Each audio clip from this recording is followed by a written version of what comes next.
Buonasera a tutti, benvenuti a questa serata ONEBU dedicata all'archeologia. Siamo in compagnia di Giovanna Fundoni, ricercatrice all'Università di Sassari con temi di protostoria e preistoria, quindi lei tratta anche la civiltà nuragica e oggi ha accettato l'invito, la ringrazio. Ci parlerà appunto di un argomento che ci sta molto a cuore perché a noi la civiltà nuragica piace assai.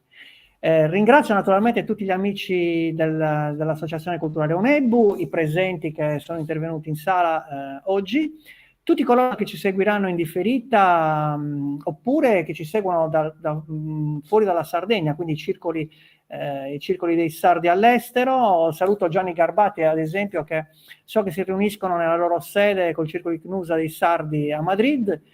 Così come gli altri circoli a Copenaghen, in Argentina, in Australia, insomma, in Giappone. Non so il fuso orario da loro come funziona, però è sempre piacevole sapere che ci seguono e si sono appassionati alla storia dei beni culturali della nostra isola. Bene Giovanna, io manderei la sigla così consento a tutti di collegarsi e poi inizieremo la nostra serata.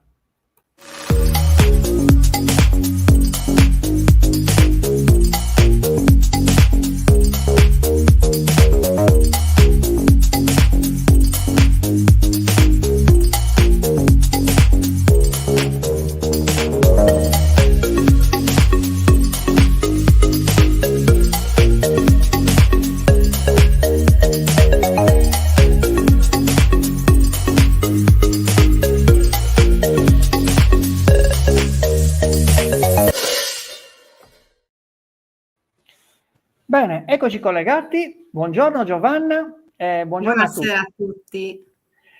Allora Giovanna, tu in questo momento dove ti trovi? Io mi trovo a casa mia, vicino a Padro praticamente. Non so se conoscete Nord Sardegna, non molto distante da Olbia. Bene, bene. Ti ringrazio per aver accettato l'invito. Hai scelto un argomento. No, grazie a te.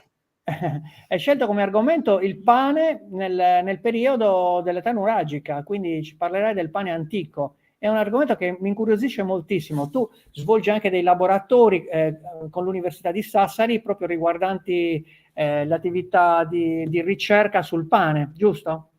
Sì, io faccio parte di un laboratorio anche di archeologia sperimentale, facciamo sperimentazione su tanti campi, tra i quali io in particolare mi occupo della sperimentazione sulla panificazione in epoca nuragica, che portiamo avanti non solo con gli studi ma anche con divulgazione, laboratori didattici che facciamo in giro per la Sardegna. Bene, stasera ho visto che hai preparato delle immagini da mostrarci, quindi Sì. ti darei la parola, poi mi dici tu quando vuoi che inserisco le slide, niente, ti do la parola quando vuoi. Sì, grazie. Puoi anche inserire le slide, nessun problema, tanto. Dalla prima però, questa non è la prima. Ah, eccole Ok. qua. Vado io. Aspetta che torno indietro. Ok. Ancora. Ancora, aspetta.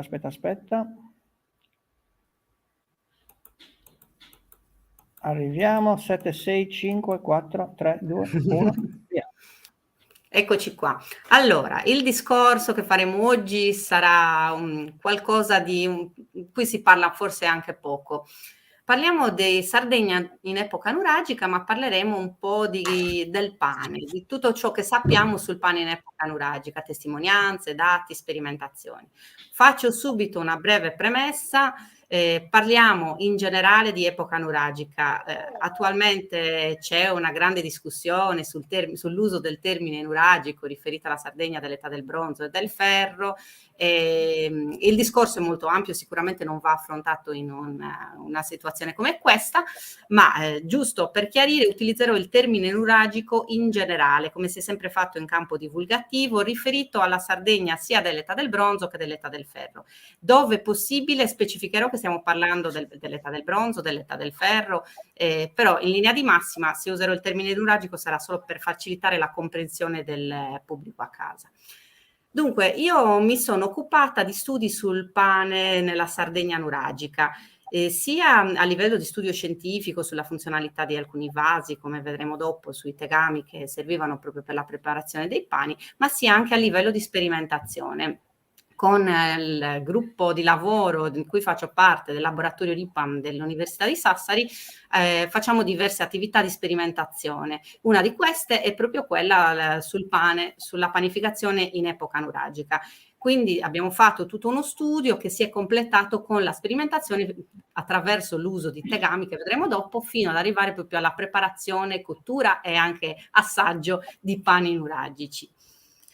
Però per capire, insomma, ciò che riguarda il pane in epoca nuragica, bisogna chiaramente partire dalla cerealicoltura, tutti i dati materiali che abbiamo. Che cosa sappiamo noi sul pane, sulla cerealicoltura, nella preistoria e protostoria della Sardegna? Abbiamo dati materiali. Tanto abbiamo diversi semi di cereali carbonizzati o conservati in ambienti particolari, soprattutto in caso di ambienti anaerobici, cioè in assenza di ossigeno, in condizioni di umidità particolari, i cereali, così come qualsiasi elemento organico, si conserva. Abbiamo pollini di cereali.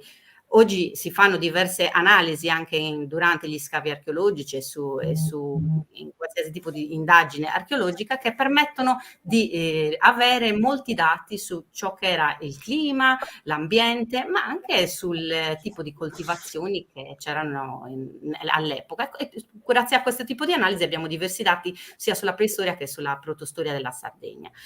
Abbiamo anche resti di pane carbonizzato. Incredibile, quando lo diciamo, lo raccontiamo in giro, è una cosa che stupisce la gente, purtroppo forse se ne parla troppo poco, però sì, nella Sardegna, per quanto riguarda la Sardegna nuragica, abbiamo dei frammentini, delle bricioline di pane carbonizzato che ci hanno dato tantissimi dati utili. Poi abbiamo testimonianze indirette, gli strumenti agricoli. Gli strumenti agricoli sono testimonianza indiretta dell'agricoltura, della cerealicoltura, ma poi anche di tutto ciò che segue il prodotto. Pensare che i nuragici facessero il pane è qualcosa che deve essere scontato. Il pane si è sempre fatto dal Neolitico, da quando gli uomini hanno iniziato a utilizzare i cereali, a piantare, a utilizzare i cereali. Il pane è venuto in tempi abbastanza brevi e per migliaia di anni il pane è stata la base dell'alimentazione per tutti, almeno per quel che riguarda il Mediterraneo, il pane era la base dell'alimentazione.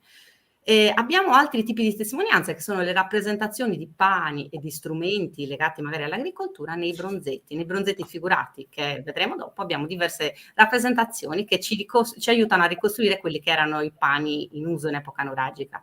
Altre testimonianze indirette sono i silos e i vasi per la conservazione dei cereali. I cereali che venivano coltivati dovevano essere stoccati, conservati all'interno delle abitazioni, degli insediamenti o di strutture apposite, e per questo si utilizzavano vasi o silos. Abbiamo anche i vasi per preparare e cuocere pani, perché quello che vi spiegherò oggi sarà la preparazione di pani non nel forno come noi siamo abituati a pensare, ma sul fuoco, sulle braci, attraverso l'uso di tegami. Poi abbiamo anche altri elementi come le pintadere usate per decorare il pane, o anche piastre di cottura e pochi forni di cui abbiamo notizie. Cosa sappiamo sui cereali in Sardegna? Ci sono testimonianze sin dal Neolitico antico e medio. Abbiamo grano, farro, orzo, diversi tipi, triticum monococcum, triticum dicoccum, triticum estivum, durum. Abbiamo veramente un po' di tutto. Abbiamo orzo anche, ordeum volgare nudum. Negli scavi archeologici siamo riusciti più volte a ritrovare semi carbonizzati, ma anche conservati in condizioni di giacitura particolari, come dicevo prima, in assenza di ossigeno, con un tipo particolare di umidità. E poi abbiamo i pollini che ci raccontano veramente che tipo di cereali si coltivassero. Oggi l'archeologia ci dà molti più dati di quanto se ne riuscivano ad avere in passato, tant'è che adesso quasi nella gran parte degli scavi archeologici viene sempre fuori qualche grano di farro, di orzo carbonizzato, quasi sempre. Prima magari si vedevano meno, forse si dava meno attenzione anche ai sedimenti, e in più poi con tutte le analisi viene fuori di tutto. Infatti l'applicazione di altre discipline scientifiche all'archeologia negli ultimi anni ci ha fatto veramente recuperare tantissimi resti botanici che hanno ricostruito le specie che si coltivavano nella Sardegna preistorica e protostorica. abbiamo, a parte i resti di grano e di orzo, per esempio, carbonizzati, che come vi dicevo ormai se ne ritrovano dappertutto. Prima avevamo 2 o 3 casi noti in bibliografia, adesso se andiamo a vedere in tutti gli scavi recenti in cui si sono fatte indagini un po' più approfondite, flottazione, insomma uno studio dei sedimenti più approfondito, quasi sempre si riesce a recuperare qualche granellino, qualche grano carbonizzato. Oppure abbiamo pochi casi purtroppo, ma ci sono, di cereali conservati in condizioni particolari. Per esempio il caso di Saosa Cabras, dove in questi silo scavati nel terreno sono state ritrovate una grandissima quantità di semi di tutti, veramente di piante di diverso tipo, non solo cereali, però tra questi c'erano anche cereali, e anche questi sono dati veramente fondamentali. Quello è stata un tesoro, la scoperta dei materiali, delle testimonianze di Saosa è stato un tesoro per l'archeologia sarda. E poi abbiamo i pollini inglobati nei sedimenti. L'analisi del sedimento, cioè della terra che noi recuperiamo e prendiamo come campioni dagli scavi archeologici, ci permette di sapere un sacco di cose, tra cui riconoscere i pollini che sono presenti in esse. Ricordate che i pollini vagano nell'aria ancora oggi. Dimmi. Sì. Volevo farti una domanda. Scusami, ti ho interrotto. No. Queste piante che producevano le granaglie all'epoca erano come le nostre oppure ne producevano meno semi? Beh, sicuramente erano un po' diverse. Le nostre sono frutto dei vari incroci della selezione, quindi oggi il paragone non si può fare veramente in modo adeguato. Sicuramente producevano meno, ma in realtà se torniamo indietro di 60-70 anni, o forse in certe zone anche meno, la produzione era nettamente inferiore rispetto alle specie attuali, e anche le specie coltivate erano differenti. Oggi nell'ultimo cinquantennio la selezione è stata pazzesca, quindi la differenza è abbastanza grande. Sicuramente ne producevano di meno, però ne piantavano sicuramente di più rispetto ad adesso. Grazie. No, niente. Quindi parlavamo di pollini inglobati nei sedimenti. Vi dicevo, i pollini vagano nell'aria, si posano nel terreno, vengono inglobati dal terreno e si conservano per migliaia e migliaia di anni. Quindi l'analisi dei sedimenti, anche semplicemente al microscopio, rivela questi pollini, e i pollini sono tutti catalogati, si sa benissimo a che specie appartengono, quindi si riesce a capire che tipo di piante ci fossero in una determinata zona e conseguentemente anche il tipo di ambiente, il tipo di clima. Quindi anche su questo, con questo tipo di dati in Sardegna abbiamo fatto tantissimo. Qua giusto qualche dato sui resti di cereali nell'età del bronzo della Sardegna. Per il bronzo medio abbiamo alcune testimonianze dalla grotta di Montemeana di Sant'Adi, semi di orzo e grano associati ad altri tipi di vegetali tra XXI e XVIII secolo a.C. Poi dal nuraghe, duos nuraghe di Borore, semi di grano e orzo datato tra bronzo medio e recente, questi trovati in scavi vecchi. Ma veramente questi sono due esempi, ma ne abbiamo tanti. Per il bronzo recente, come vi dicevo, il villaggio di Saosa a Cabras, semi di orzo, grano duro, grano tenero, vinaccioli, lì veramente c'era un tesoro inestimabile, datati tra 1400 e 1300 a.C. Guardate qua i semi, è incredibile, non sembrano semi che hanno migliaia di anni, guardate, sembrano qualcosa di ieri. Guardate all'interno dei vasi, guardate i pozzi, si sono conservati grazie all'ambiente anaerobico, all'umidità, sono conservati in una maniera veramente rara, almeno per quanto riguarda la Sardegna.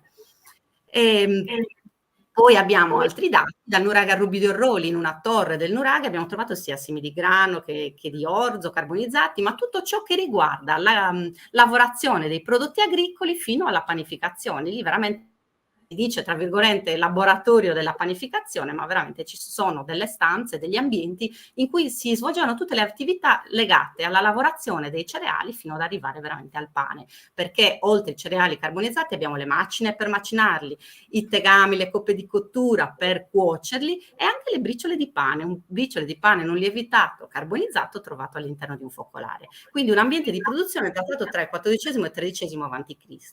Ma abbiamo anche altre briciole di pane integrale in un'altra torre e pollini che provano proprio le coltivazioni cerealicole. Quindi immaginate già quanti dati interessanti abbiamo dal solo nuraghe a Rubbio di Orroli. Altrettanti dati li abbiamo dal nuraghe Gianna Maria di Villanova Forru. Nelle capanne del villaggio, seppure un po' più tardi, abbiamo semi di farro, di grano, di orzo carbonizzati, attaccati addirittura al fondo dei vasi o associati alle ziri, quindi proprio anche nel loro ambiente di conservazione. E anche questo ci hanno dato dei dati interessantissimi. Guardate questi ziri, questi vasi grandissimi usati per la conservazione dei derrate alimentari. E questo è il nuraghe di Gianna Maria. Che cereali si coltivavano? Dal Neolitico antico e medio si coltivano farro, farricello, grano, orzo.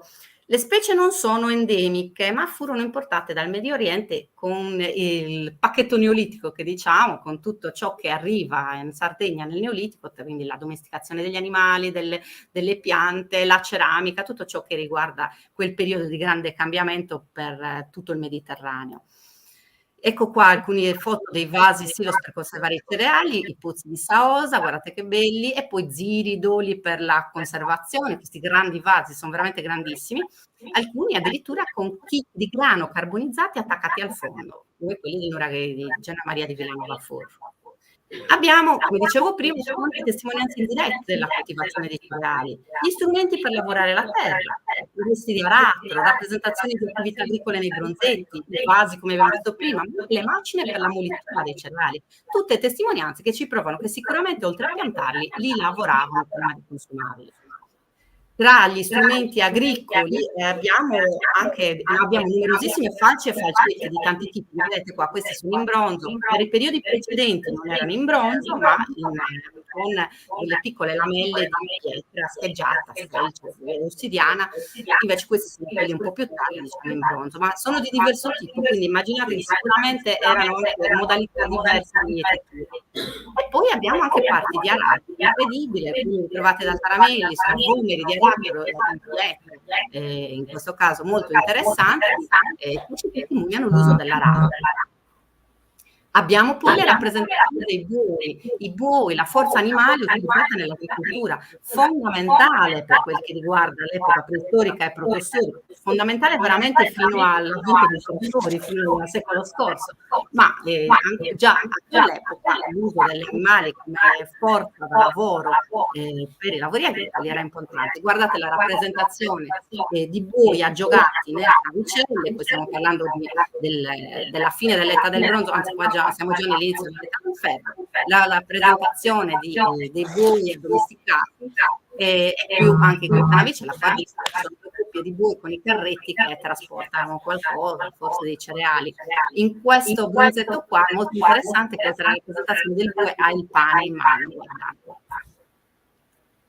Un cifraggio di San Luri sembra. Sembra un po' mi sembra basso per essere cifraggio di San Luri, però può essere, chissà. Poi le macine in pietra per la molitura. I mulini sono un'invenzione abbastanza tarda. Per tutta la storia, non solo della Sardegna, ma parliamo veramente di tutto il mondo, sono usate le macine di pietra per la molitura dei cereali e si sono usate veramente fino a pochissimo tempo fa. I mulini, per quanto ci fossero già nel secolo scorso, non c'erano dappertutto, quindi molto spesso si continuava ad utilizzare le macine in pietra con l'ausilio magari anche della forza degli animali, che non sono molto dissimili da quelle un po' più antiche. Queste sono macine preistoriche e protostoriche, come quelle che utilizziamo noi nella sperimentazione. Noi per la sperimentazione abbiamo fatto proprio di questo tipo di macine di pietra, fatte soprattutto in basalto, o magari la parte superiore spesso anche il granito, nelle quali sono costituite, diciamo, da una pietra con una superficie piatta, nella quale si depone il cereale e più un'altra pietra utilizzata proprio per macinare il macinello con una faccia piatta che viene, potete vedere qua, e si striscia sopra il cereale per ridurlo in polvere. Ecco qua, vedete diversi esempi, ce ne sono di diverse forme e tipi, ma la base è quella, una sull'altra, si fa leva sul cereale fino a ridurlo in polvere. Una domanda, Giovanna, ascolta, mi ha sempre incuriosito questo delle macine e pestelli. Quando voi sperimentate, diciamo, la lavorazione, insieme alla farina che si ottiene, ci sono anche pezzettini di pietra? Cioè, come fate a scindere poi la pietra dalla farina? o le pietre sono perfettamente lisce e questo non accade? Se ci sono delle bricioline di pietra saranno talmente minuscole che non si vedono. No, con tutta la sperimentazione che ho fatto, pietra non ce n'è, esce la farina. Chiaramente la pietra si usura, però sarà una cosa molto lenta e in briciole veramente. Ancora oggi nei mulini moderni in pietra, con la macina di pietra, un minimo di consumazione della pietra c'è, però non la senti la farina, no, assolutamente. Ok. La farina esce, è integrale, però è farina, non c'è pietra. Poi abbiamo i resti di pane di cui parlavamo prima, la focaccia non lievitata trovata a Genna Maria di Villanova Forro, un'altra focaccia non lievitata trovata al Nuragarrubio di Orroli. Qua vedete le foto, la foto delle briciole e la foto dell'ingrandimento dell'interno. Queste sono state scoperte molto interessanti. Intanto perché finora non ce n'erano altre, quindi non avevamo la testimonianza effettiva del pane nuragico, queste ce le abbiamo. Come mai sono state trovate queste bricioline? Sono state trovate in un focolare. Cosa sarà successo? Probabilmente quando si è cotto il pane o gli si è bruciacchiato e hanno grattato via la parte bruciacchiata, oppure gli è caduta qualche briciola ed è rimasta nel focolare per millenni. E questo ci ha dato delle interessanti testimonianze. Intanto sono pani che sembrano non essere lievitati. Se hanno una lievitazione è naturale. Come si capisce se un pane è lievitato o meno? Dall'analisi. Semplicemente dai vapori. Durante la fermentazione, durante la lievitazione, si producono delle bollicine d'aria all'interno della massa del pane, all'interno dell'impasto. E quelle bollicine in cottura rimangono come vuote. Ecco, l'analisi al microscopio fa vedere che le bollicine sì ci sono, ma sono minuscole, sono quelle che si producono naturalmente anche semplicemente con la lavorazione dell'impasto. Quindi è un impasto non lievitato o minimamente lievitato naturalmente, dovuto alla lavorazione.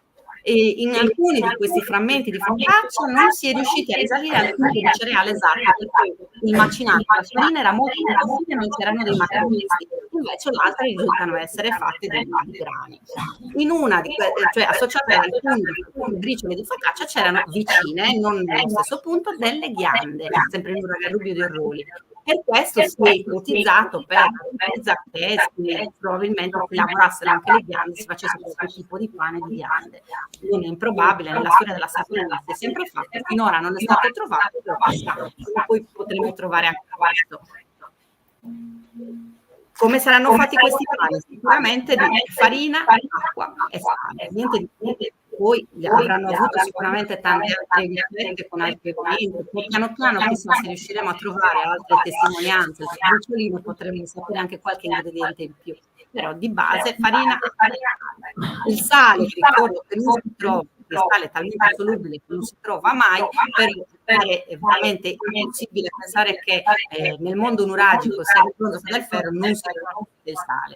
Una terra ricca di sale con le saline della Sardegna, saline naturali, quella del sale che troviamo negli scogli, trovarlo era facilissimo.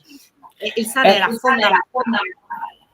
Ti fermo un attimo, Giovanna. Mi stanno chiamando diverse persone che mi stanno dicendo che l'audio non va bene. Mi chiedono se puoi usare le cuffie o se puoi usare una... Sì, le prendo.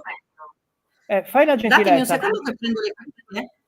Certo, non c'è problema, così migliora la qualità. Perfetto.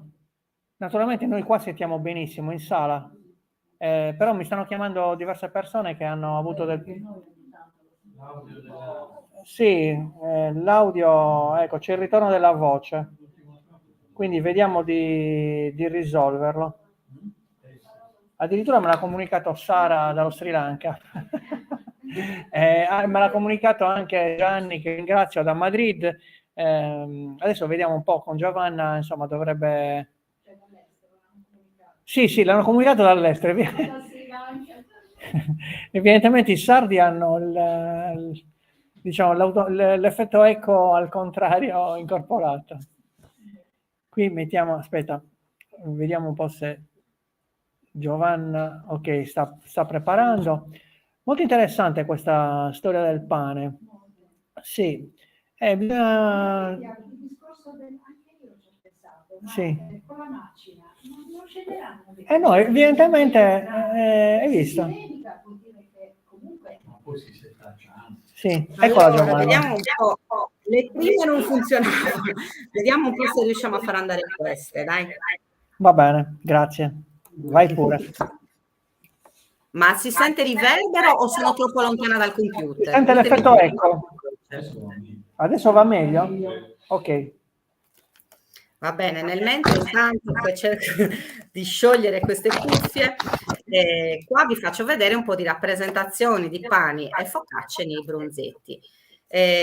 Sappiamo bene che i bronzetti ci danno importanti testimonianze su tutto ciò che era la vita, almeno nell'età del ferro e forse anche già del bronzo finale.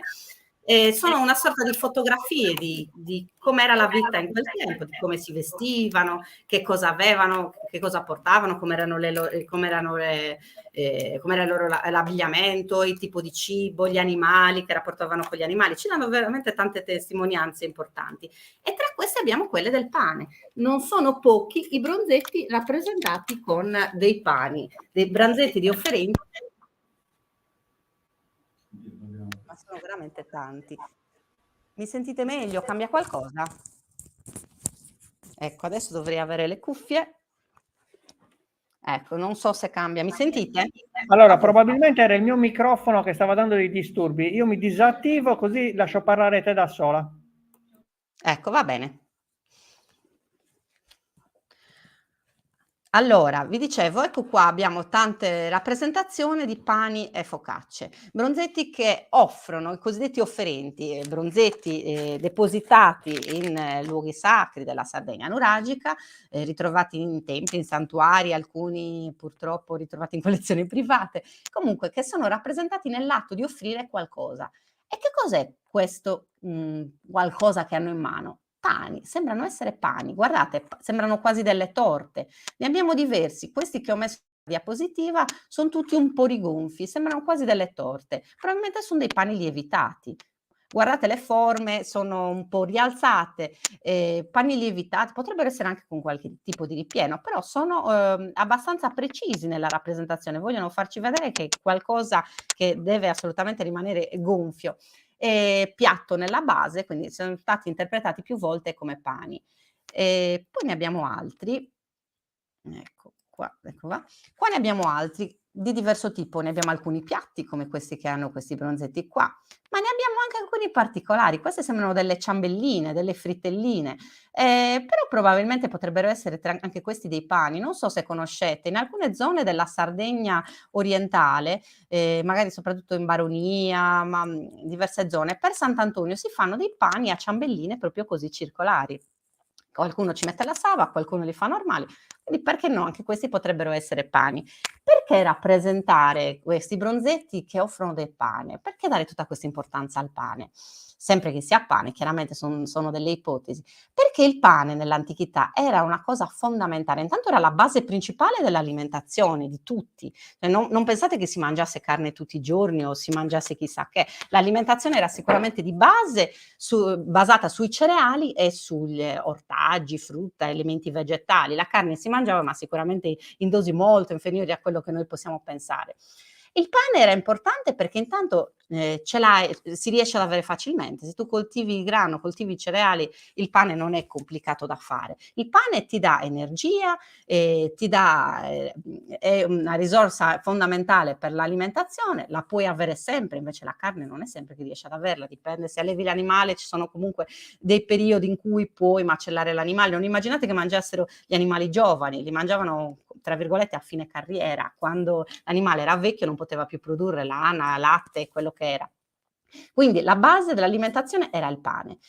Però il pane era sacro, era fondamentale, perché il risultato di tutta la stagione agricola, di tutto un anno di lavoro, dalla semina alla coltivazione, alla crescita, a tutte le attività che si fanno sulle piante, fino ad arrivare alla mietitura, alla molitura del cereale, all'impasto. Immaginate che lavoro c'è dietro il pane, c'è un anno di lavoro che se si era fortunati, se la stagione era buona, portava il pane, portava la farina e quindi portava il pane. E Ecco perché era sacro. Era il risultato di tanta fatica, di tanto lavoro, che comunque risentiva della situazione atmosferica, del clima, della bontà delle idee, diremmo in altre epoche. Cioè se l'anno era buono, si poteva avere il pane, se c'era siccità, se c'era troppa pioggia, se c'era una stagione cattiva, il pane non c'era. Quindi il pane c'era se le condizioni lo permettevano. Per questo i bronzetti che vengono offerti nei luoghi di culto, probabilmente offrendogli il pane, fossero le divinità, fosse un concetto di sacro, su questo se ne può parlare tanto, chiedevano di avere pane. Ti stiamo offrendo il pane per avere le condizioni per averlo di nuovo. Cioè ti offriamo il pane affinché ci dai una buona annata e possiamo averne altro, possiamo mangiare. Ecco perché era sacro, è una base. Ma lo è sempre stato il pane sacro. Noi che ormai nel mondo moderno tutto cambia, tutto ha valore zero, il pane sinceramente in quest'epoca è brutto dirlo, ma ha valore bassissimo, valore poco, cioè non è neanche la base della nostra alimentazione ormai. Mangiamo talmente tante fesserie che il pane è solo una cosa che utilizziamo come tante altre.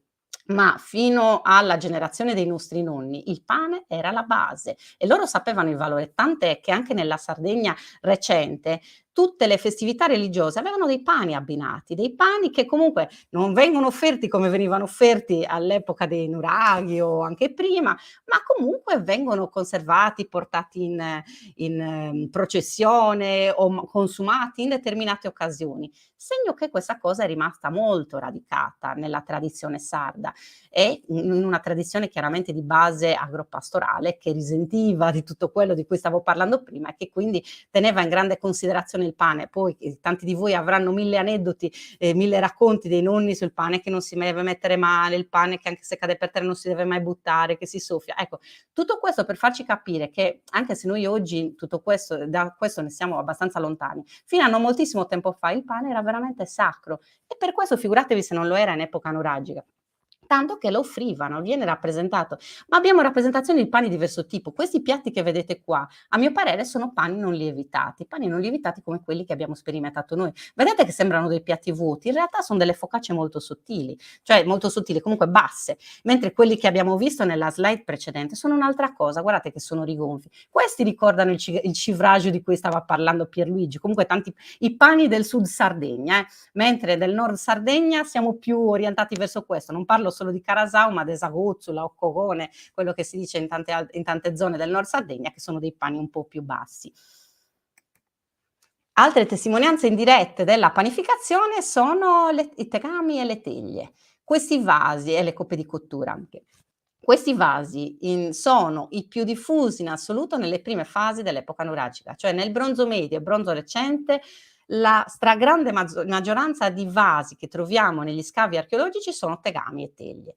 Questi vasi qua ne vedete alcune rappresentazioni, vasi di forma aperta, sono molto bassi, ce ne sono alcuni anche un po' più alti, ma comunque la base è questa, è una base piatta, pareti più o meno svasate, dritte, questo ci sono tanti tipi veramente.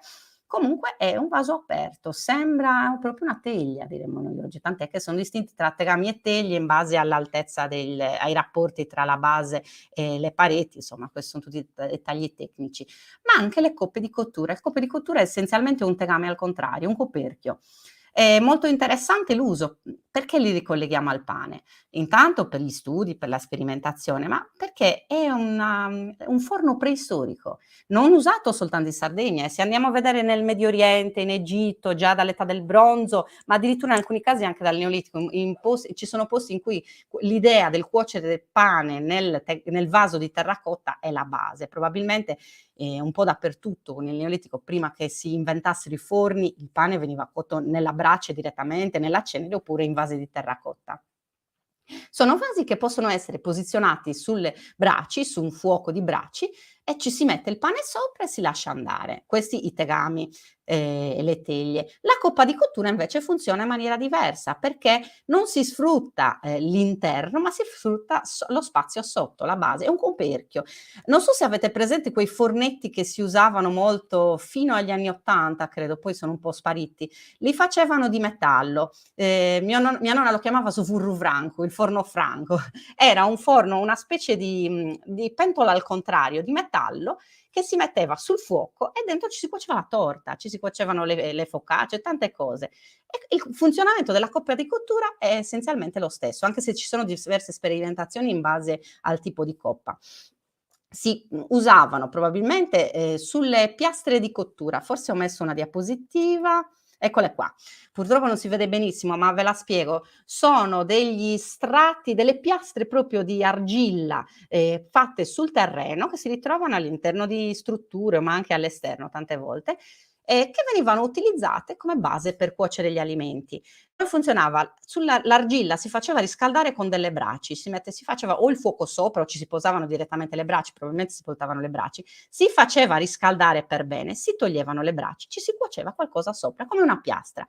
Se poi ci aggiungi la coppa di cottura che vi ho fatto vedere prima, il forno a campana, ecco adesso mi è venuto in mente il nome, ci metti questo vaso qua sopra, praticamente crei un fornetto, sopra il piano ci metti questa coppa di cottura, metti sotto la focaccia o quello che è e cucina, perché l'argilla è ben riscaldata dalle braci di prima, poi ce le puoi mettere anche attorno. Addirittura si può fare anche un altro lavoro che si è fatto veramente per tanto tempo. In tante zone d'Italia esiste questa tradizione della cucina della cucina del pane con il piatto di terracotta. Ci si può mettere il fuoco anche sopra, cioè le braci sopra il vaso. Quando la forma del vaso chiaramente lo permette, tipo questa, ci metti le braccia anche sopra, la base è calda, quindi un forno e l'antenato del forno. Primo livello è questo, il forno più basico, come cuoci il pane in padella sarebbe proprio. E il secondo livello probabilmente è questo.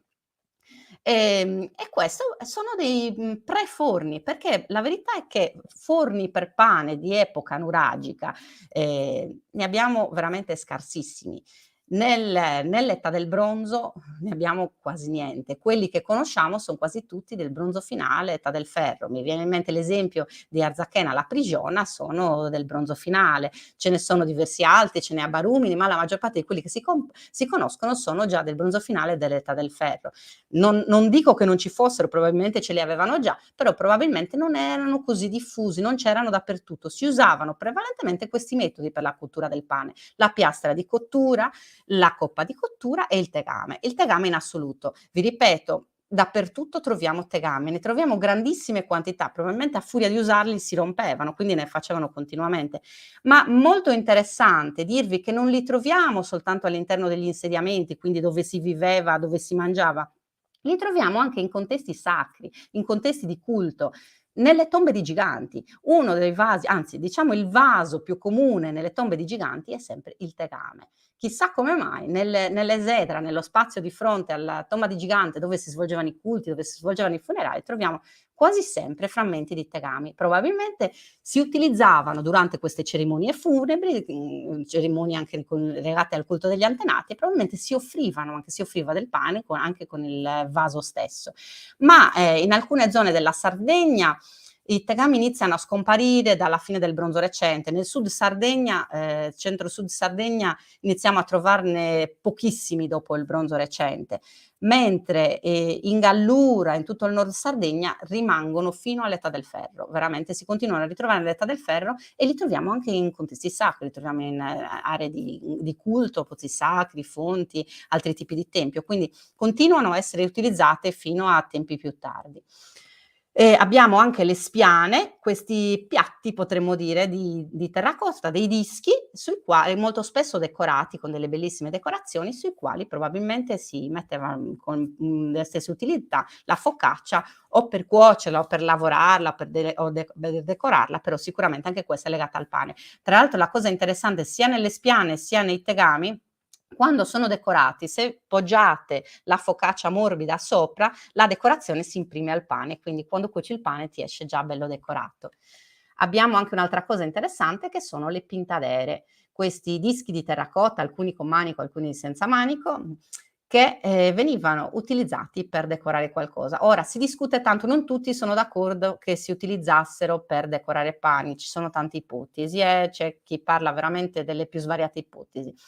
Però già il nome Pintadera gli è stato dato perché sono molto simili a ciò che esiste in Sardegna dalla notte dei tempi, si è continuato a utilizzare almeno fino al secolo scorso. Degli oggetti, dei timbri, qualche volta in terracotta, ma per la maggior parte dei casi di legno, che in tutte le case, diciamo, dei paesi della Sardegna erano quasi sempre presenti e si utilizzavano per decorare il pane in caso di feste, pani sacri, potremmo dire, dicendola all'antica, comunque pani legati a rituali, a cerimonie, a occasioni importanti, o quando non tutti, in epoche in cui non tutti avevano il forno in casa, si cuocevano i forni comuni presenti nei paesi, oppure a casa a turno a casa di un vicino o dell'altro, ogni famiglia, per riconoscere il proprio pane, utilizzava un simbolo, una decorazione. Ecco, per la Sardegna recente noi li conosciamo principalmente di legno, di sughero, ma anche diversi casi di terracotta.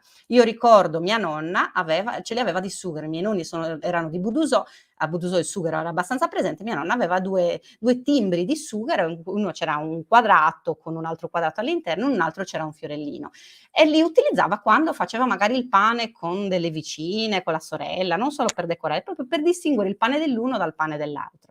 Ecco, per questo si è applicata un po' lo stesso concetto a questi elementi ritrovati in diversi contesti di epoca nuragica, soprattutto parliamo del bronzo finale, dell'età del ferro, ma ce ne sono veramente tantissimi, di tanti momenti differenti, che se si va a provare, noi con l'archeologia sperimentale l'abbiamo provato e funzionano perfettamente, si imprimono sulla massa morbida, sull'impasto del pane e lasciano il segno che rimane in cottura. Quindi magari ce n'è qualcuno che veniva utilizzato per qualche altro motivo, non possiamo escludere nulla, però le prove fatte con le riproduzioni delle pintadere funzionano perfettamente per decorare, sono perfette per decorare il pane o qualsiasi cosa morbida, un po' come quelle pintadere che conosciamo per tempi recenti. Quindi queste ci mostrano probabilmente l'uso di decorare i pani. Non immaginate la decorazione del pane quotidiano, non è che non avranno, io li immagino molto pratici, nuragici, non stavano lì a decorare il pane di tutti i giorni che si produceva ogni giorno. Probabilmente si usavano per motivi particolari, cioè pane rituale, pane di una giornata particolare, di un evento, ecco, si usavano in occasioni, tant'è che noi li troviamo spesso nei luoghi di culto, nei santuari, quindi c'è qualcosa legato al sacro e a occasioni particolari. Che pani facevano i nuragici? Parliamo sempre di nuragici, perdonatemi il termine, lo userò, vi ripeto, sempre per semplificare il discorso.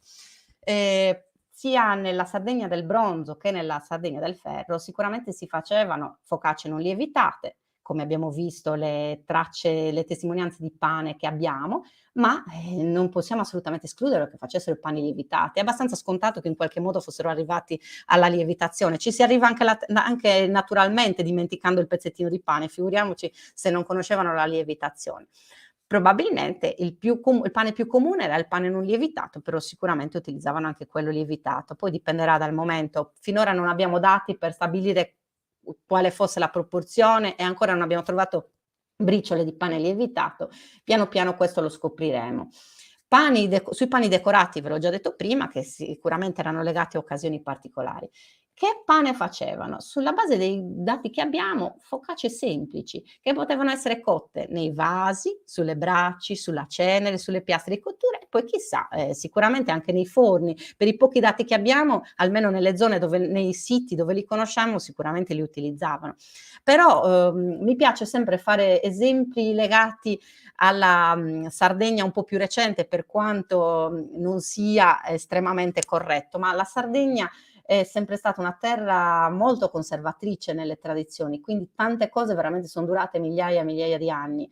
Pensate già che fino alla metà, ma anche meno, diciamo fino agli anni 70 del secolo scorso, si continuavano a fare dei pani non lievitati in Sardegna, dei pani azimi, su pane burile si chiamava in sardo. Erano pani che venivano fatti in emergenza. Quando serviva il pane urgentemente si faceva sulla burile, un pane impastato velocemente e cotto sulla brace, sulla cenere, sul piano del camino o in alcune zone su un vaso, come vi farò vedere dopo. Quindi il pane azimo si è sempre utilizzato perché è un pane veloce. Nel momento in cui hai bisogno di pane, non hai il tempo per lievitare, fare tutta la trafila per realizzare il pane non lievitato è una soluzione immediata, veramente è una cosa che si è sempre utilizzata. Quello che vi dicevo poco fa, ci sono testimonianze etnografiche della produzione di pani, di focacce in vasi di terracotta nella Sardegna del Nord fino a ieri praticamente. Sono arrivata un po' questa cosa come se mi avesse attratto, ci sono capitata per caso. Un giorno ho visto un vaso che hanno regalato a mia madre proveniente dall'Uras, ho chiesto che bello, sembra un tegame nuragico. E vado a chiedere, sì, questo è un vaso che usiamo per fare il pane. Si chiama sovundeddu. All'Uras è utilizzato ancora oggi. Qua potete vedere questo vaso di terracotta persino sul fornello a gas, ma lo usano anche nella cucina di casa con la retina spargifiamma. Un vaso di terracotta che a livello tipologico è uguale al tegame, è un tegame. Questo è molto grosso, loro lo decorano e lo utilizzavano per fare una focaccia, sagozzula. Lo utilizzavano e lo utilizzano ancora oggi in occasioni particolari, fanno in queste sagre, in questi eventi che si fanno ogni tanto all'Uras, li tirano fuori e fanno assaggiare alla gente il pane cotto in questi tegami. Questi tegami c'erano in tutte le case all'Uras, sempre, e si usavano nel camino, o sul treppiede o sulle braci, si utilizzavano per fare una focaccia. Focaccia che poteva essere o non lievitata oppure un vero e proprio pane lievitato, che veniva cotto sulle braci, si scaldava il tegame, si metteva la focaccia e si cuoceva direttamente sul camino. E girando questa idea mi ha veramente incuriosito, ho pensato chissà se ci sono in altri posti e ci sono arrivata per caso ad Adda dei Sardi, ormai purtroppo quasi dimenticato, ma nelle frazioni di Padro, parliamo sempre di paesi del nord Sardegna, grosso modo pensate vicino a Olbia. Ecco qua la tradizione fino agli anni 60 in tutte le case esisteva succo e gozzula. Un vaso che vuol dire cuoci focaccia, lo dice proprio la parola stessa, un vaso di terracotta uguale al tegame nuragico che veniva utilizzato per cuocere delle focacce, soprattutto azime, ma se c'era il tempo anche lievitate. Oggi i dati stanno crescendo, stiamo continuando a studiare un po' le testimonianze che ci sono, alla fine si è arrivati a trovare testimonianze simili anche a Monti, in altre zone della Gallura, in tutta la Gallura si parla di lutiano, il tegame, lucocco il lutiano, il pane, la focaccia nel tegame, anche lì purtroppo tradizioni perse quasi dappertutto, però in molte case si sono conservati questi tegami nel quali si è potuto un po' risalire. E poi la tradizione in molti paesi invece è zagozzula in sazzidda, la focaccia nel piano del camino. Quando il piano del camino era bello caldo e si voleva un pane di emergenza, un pane veloce, si impastava una focaccia non lievitata, si metteva su questo piano bello caldo e cuoceva. Quindi tradizioni molto basiche, veramente diremmo preistoriche, però rimaste fino a ieri. Qua vi ho messo un paio di foto per farvi vedere un po' com'è. Questo è il tegame di Lura, su Vundeddu. Questo invece viene dalle frazioni di Padova, da Saavedra Bianca, e guardate, identico, chi lo ha visto per la prima volta, qualche collega archeologo ha detto ma quello è un tegame nuragico, no, questo è un vaso degli anni 60, ecco qua, questo è fatto più recente, però l'idea è sempre questa, quindi immaginate, sono dei tegami, questa invece è la coppia del tegame nuragico che abbiamo fatto noi, guardate, il concetto è lo stesso, cambia un po' la decorazione, gli spessori, ma il concetto di base è lo stesso e l'uso doveva essere lo stesso. In Sardegna l'uso del tegame nuragico è rimasto fino a ieri, per non dire fino a oggi, perché all'Uras sono veramente ancora conservatori di questa tradizione. Adesso invece parliamo un pochino della sperimentazione. Tutto ciò che avete sentito finora è la base da cui siamo partiti i nostri studi. Parlo dei nostri studi perché è uno studio che condividiamo con il laboratorio, ma per quanto riguarda la sperimentazione io condivido assolutamente con la mia collega Valeria Congiatu, con la quale abbiamo iniziato questo percorso e insomma continuiamo ad andare avanti non solo sperimentando e studiando, ma soprattutto divulgando, perché anche qua, come capita un po' per gioco nella situazione, in un evento, una volta una cortes aperta, Sattetti ci chiesero quello che avete fatto sui tegami, perché non lo fate vedere un po' alla gente? Abbiamo iniziato e quindi succede che molte volte molte manifestazioni o le scuole o associazioni ci chiamano e ci chiedono di presentare ai bambini o al pubblico la nostra sperimentazione, far vedere come siamo partiti e a cosa siamo arrivati. Ecco, con Valeria andiamo in giro e facciamo vedere divulghiamo le nostre conoscenze, quello che abbiamo raggiunto un po' sul pane nuragico, e facciamo proprio vedere come si fa, lo facciamo persino assaggiare. Quindi è tutto nato all'interno del laboratorio RIPAM, che, come ho anticipato prima, è un laboratorio dell'Università di Sassari, del Dipartimento DUMAS, in cui siamo diversi colleghi che ci occupiamo di tante cose, di archeologia in generale, ma soprattutto di archeologia sperimentale. C'è chi si occupa di metallurgia, di fusione del bronzo, chi si occupa di filatura e tessitura, chi fa ceramica, e chi come noi lavora non solo sul pane, ma comunque sugli alimenti, sui cibi in epoca, sulla molitura dei cereali, in epoca preistorica e protostorica. Abbiamo iniziato nel 2013, noi, per quel che riguarda il pane, e siamo partiti dallo studio alla sperimentazione, e ora facciamo dalla molitura del grano fino alla cottura delle focacce in tegame. Mancano ancora diversi pezzi, stiamo un po' lavorando alla panificazione con la piastra di cottura, dobbiamo lavorare sulle piastre di cottura, abbiamo tanto ancora da fare, però insomma i risultati ci sono ed è molto interessante. Adesso ci aspetta il gradino più su, provare a fare delle analisi di contenuti nei vasi antichi, parlo proprio dei vasi nuragici, e vedere se tutto ciò che abbiamo fatto finora ha effettivamente una controprova, ma non solo, vedere anche se ci sono queste tracce legate un po' al pane in questi vasi nuragici, provare a vedere se sono le stesse di quelle che rimangono nei vasi che stiamo utilizzando noi oggi, quindi fare tutta una comparazione per completare questo studio.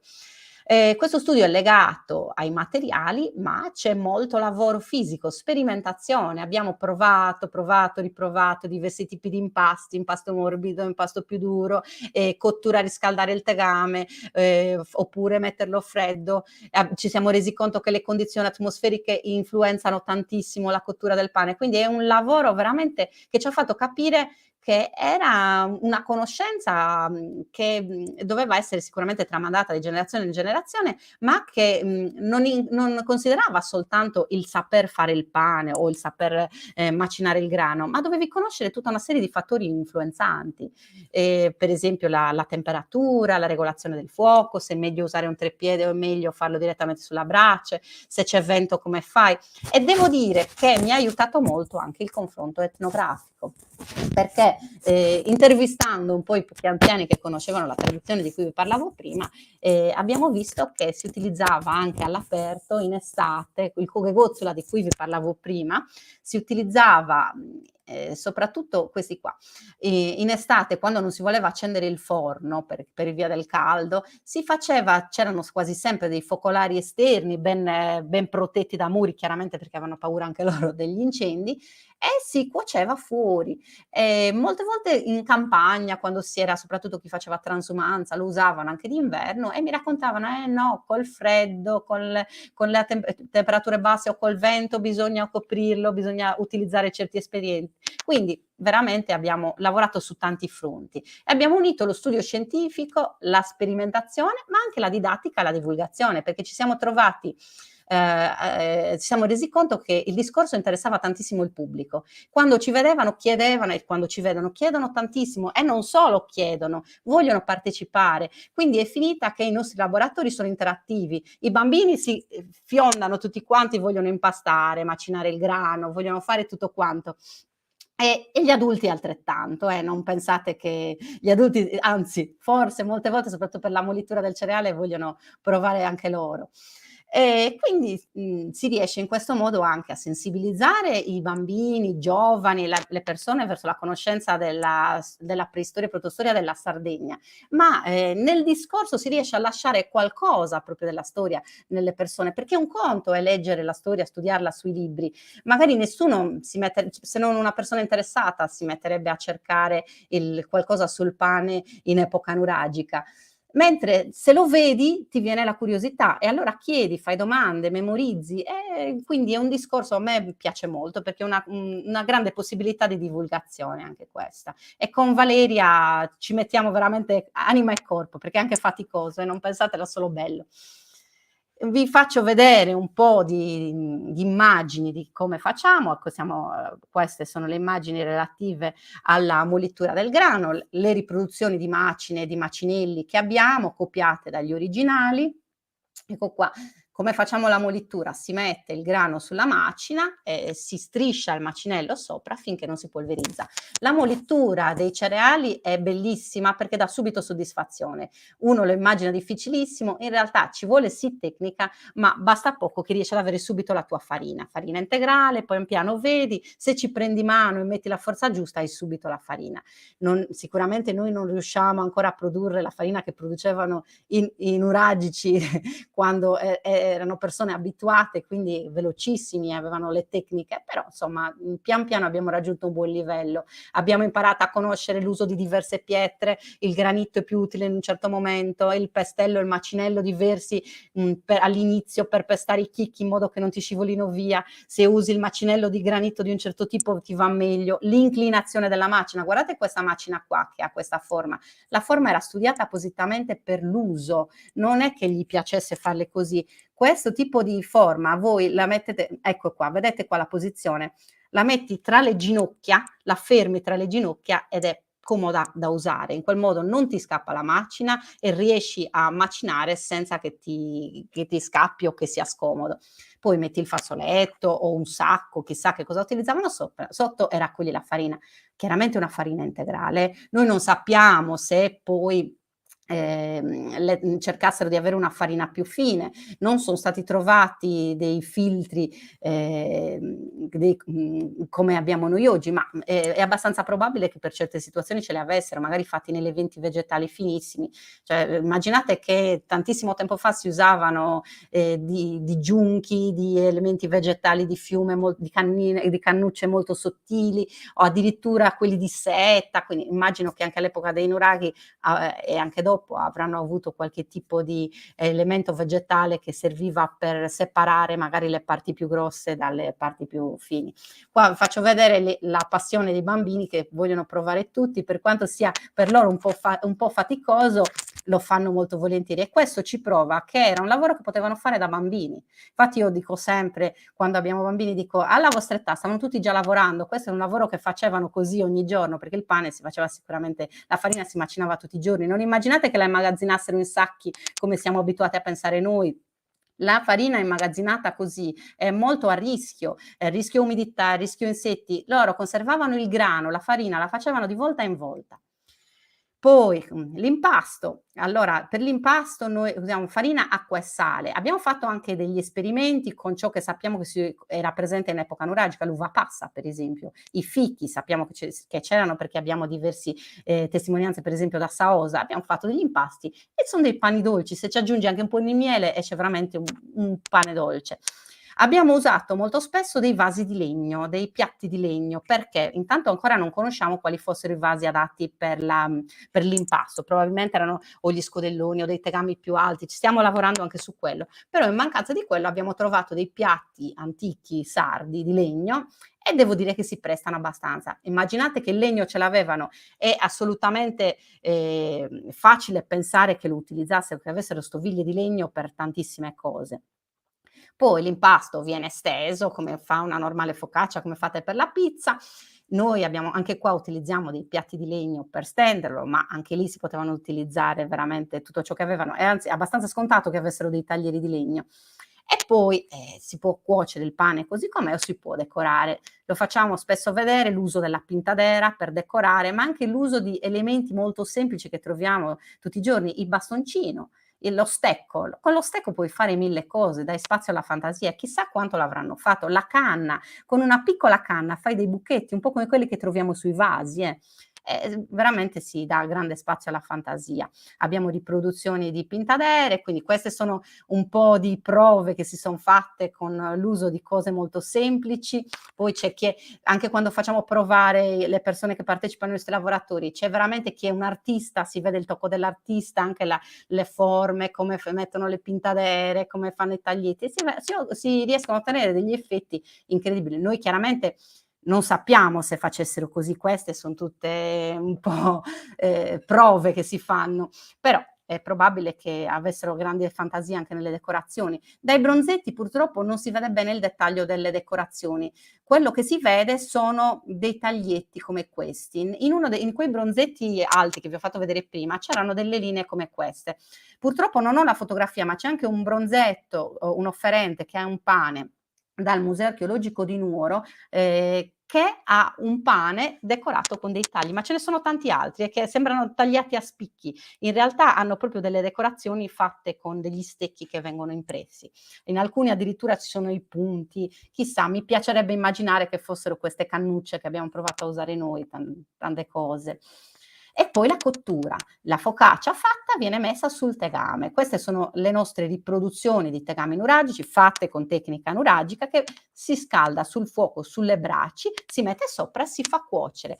In base alle condizioni ci vuole normalmente un quarto d'ora, 20 minuti. Poi se il clima è buono si fa più in fretta, se il clima è un po' freddo ci vuole di più. Allora abbiamo visto che se il clima è molto molto freddo d'inverno è bene coprirlo con un altro tegame, con una ciotola, con qualcosa, altrimenti va tranquillamente. Si può fare anche con un treppiede, chiaramente non parlo dei treppiedi di ferro di oggi, sebbene abbiamo visto che per l'età del ferro sono stati trovati persino i treppiedi in luoghi di culto, i treppiedi di bronzo, di ferro intendo.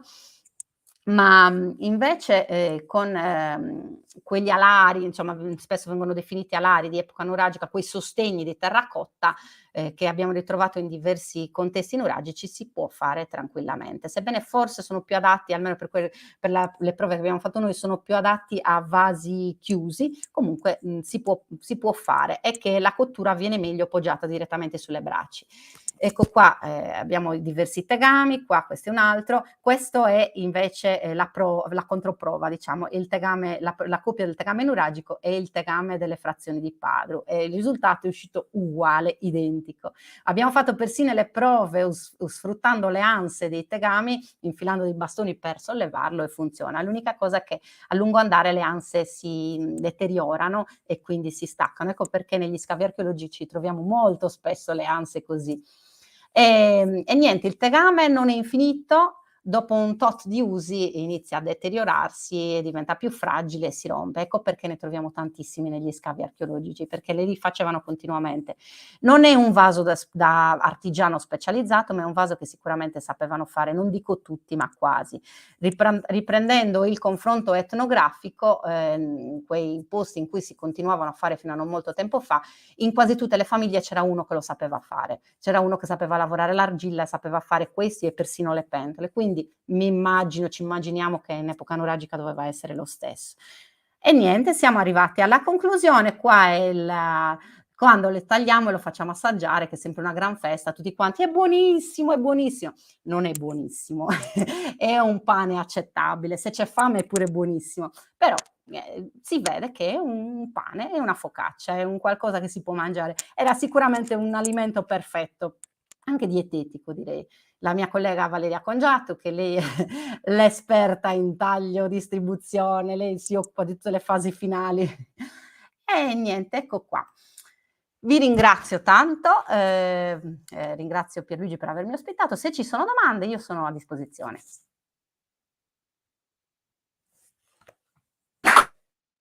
Pierluigi, non ti sentiamo, eh?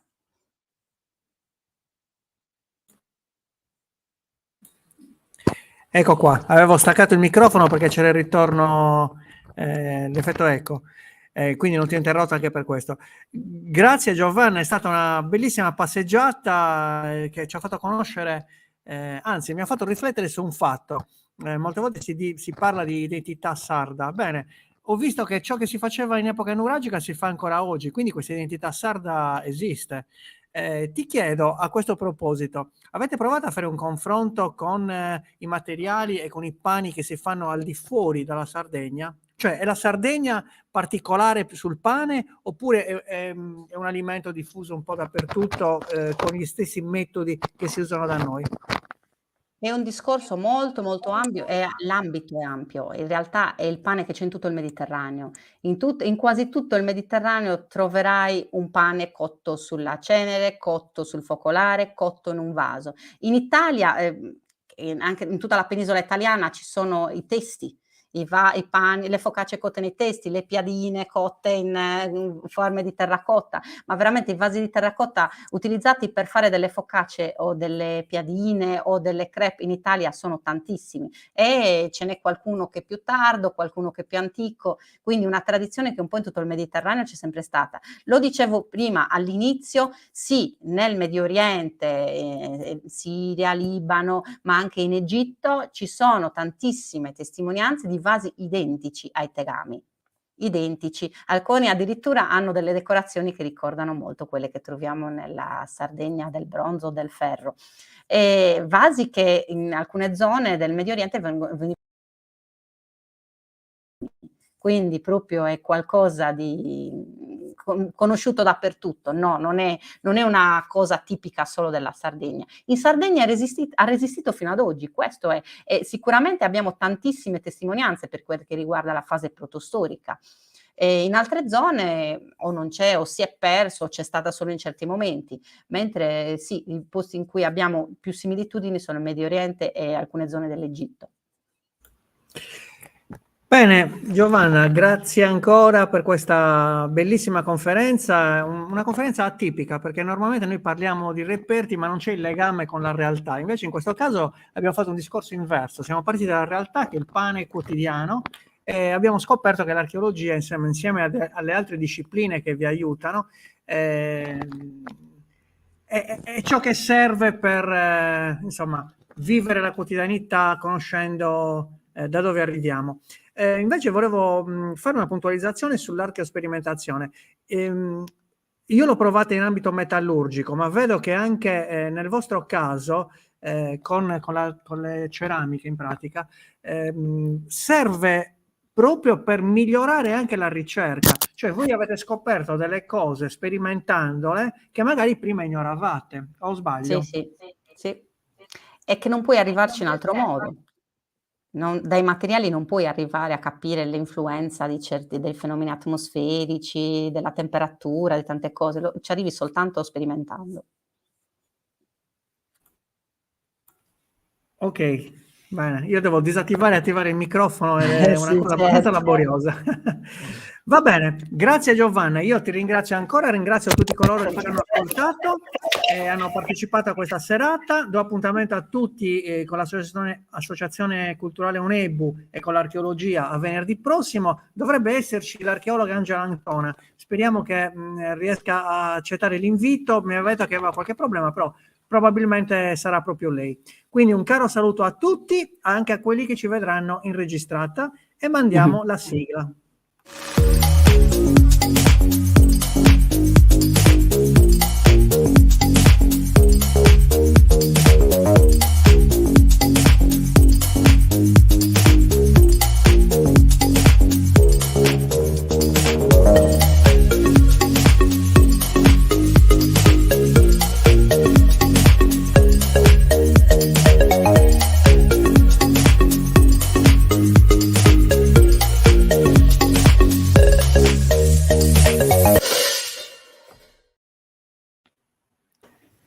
Ciao a tutti, eccoti. Ciao a tutti, a venerdì prossimo.